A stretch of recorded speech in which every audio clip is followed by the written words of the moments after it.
Until the emergence of COVID-19, tuberculosis was the deadliest infectious disease in the world. How did it evolve from a terrible disease to a largely controlled one to the horrific plague it is now?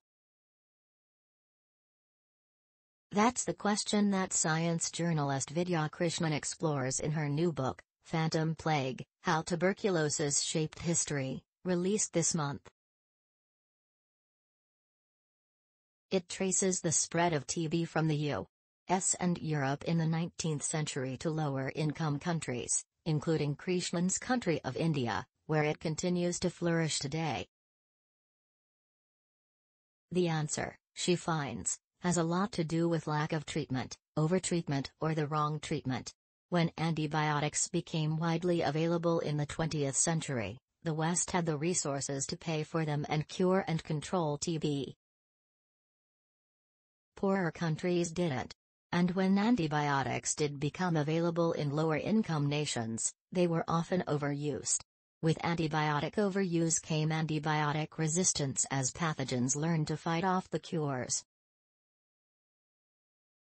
The result is what Krishnan calls a monster version of the disease known as multidrug-resistant TB.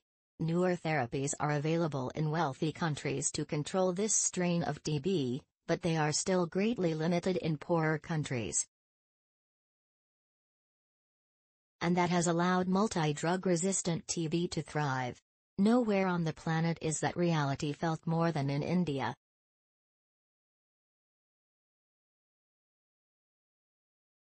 It has the world's highest incidence of TB, its 2.8 million cases annually account for more than a quarter of cases globally, according to the U.S. Agency for International Development.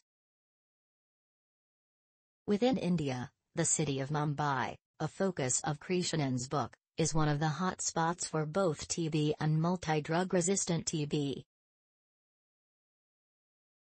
Krishnan, an award-winning writer based in India who has written critically of India's healthcare system for The Atlantic and other media outlets, talks to NPR about TB's outsize impact on her country.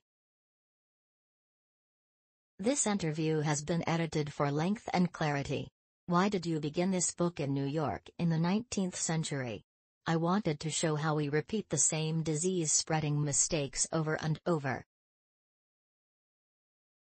Spitting is as rampant in Mumbai as it was in New York in the 19th and early 20th centuries, when men were determined to spit despite fines. TB germs are in saliva, and spitting can propel droplets into the air and spread the disease. Anti-spitting laws were hard to enforce because the habit was so ubiquitous.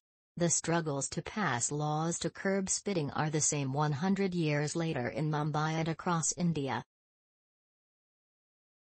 And like New York City in the 19th century, India is densely populated with poor people living in overcrowded, often unsanitary conditions. Describe the housing projects for the poor in Mumbai and their result on TB.